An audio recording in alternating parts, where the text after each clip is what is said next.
Alberta's greenhouse gas emissions fell by 0.8% between 2022 and 2023, the most of any province during that period, leading Alberta Environment Minister Rebecca Schultz to brag that, quote, Alberta continues to lead the way in responsible energy development, unquote. No. Schultz's June 4th press release reminds me of the old saying, lies, damn lies, and statistics. I've been reporting on Alberta's greenhouse gas emissions for years, and believe me, there is not much to boast about. Alberta generates 38% of Canada's emissions, despite only having 12.5% of its population. While emissions may have peaked in 2013, as this graph shows, they have remained relatively flat since 2020, the year after the United Conservative Party formed government. Which is why it's hard to read Schultz's press release with a straight face. That said, there are two areas where Alberta has made significant progress. We'll get to those in just a moment. But let's start with the oil sands, which all by itself accounts for more than 12% of national emissions. That's 86.5 megatons out of the entire country's 694 megatons. And the sector's emissions have climbed steadily since 2000, mostly because both types of extraction, SAGD and mining, burn a lot of natural gas to make steam. Yes, the average emissions intensity per barrel has fallen from 83 kilograms of CO2 equivalent in 2009 to 66 kilograms in 2024, according to S&P Global, but oil sands production more than doubled during that time, and now sits at 3.3 million barrels per day. Emissions gains from efficiency are overwhelmed by production increases, and production is expected to rise another 500,000 barrels per day or more by 2030. The only way absolute oil sands emissions ever fall is if Ottawa and the Alberta government pay for most of the $16.5 billion carbon capture and storage project of Pathways Alliance. The industry has all but abandoned efforts to reduce emissions, and the UCP gutted the industrial emitters carbon tax by freezing the rate at $95 per ton and allowing too many free credits in the provincial carbon market, lowering the effective rate to just $27 per ton.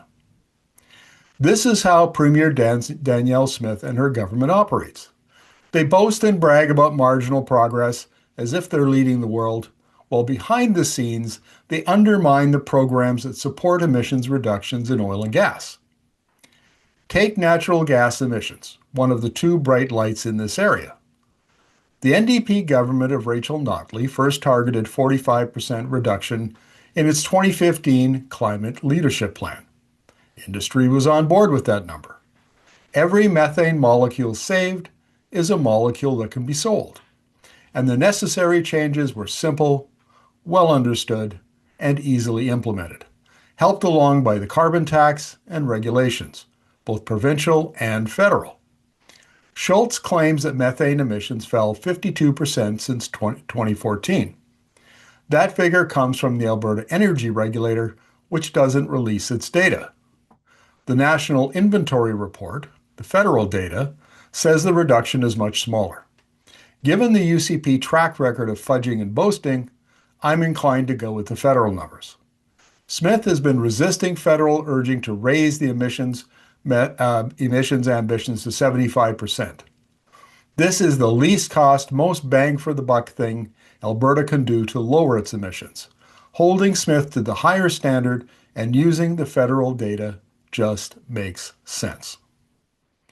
The power sector has also enjoyed success, thanks to the phase-out of coal, which again was kicked off by the NDP's Climate Leadership Plan. Emissions peaked in 1997 at 49.7 megatons, decline accelerated in 2018, and in 2023 they stood at 19.2 megatons. Will they decline further? Well, maybe not. Smith kneecapped Alberta's wind and solar industry, the biggest in Canada, with a bungled moratorium in 2024, followed by new rules earlier this year that have significantly reduced investment in the sector. And she is promoting a big increase in gas power production, which is cleaner than coal, but still has half the emissions. So, what are we to make of Schultz's press release? The larger criticism here is that the Alberta oil industry has essentially abandoned decarbonization. It will do so reluctantly if governments insist, as it is doing with the oil sands carbon capture and storage project, but otherwise the priority is to pare costs to the bone and grow payouts to investors, who are demanding ever higher returns.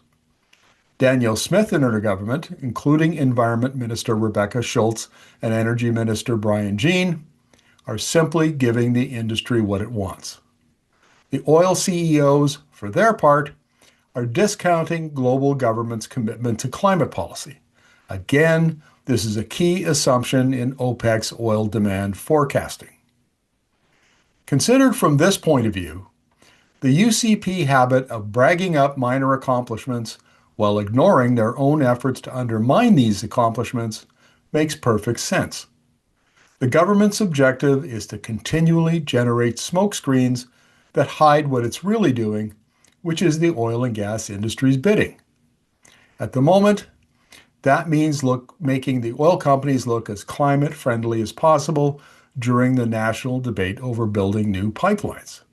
After all, history has shown that no one ever fact-checks UCP oil and gas claims, and bluster has served the government well to this point.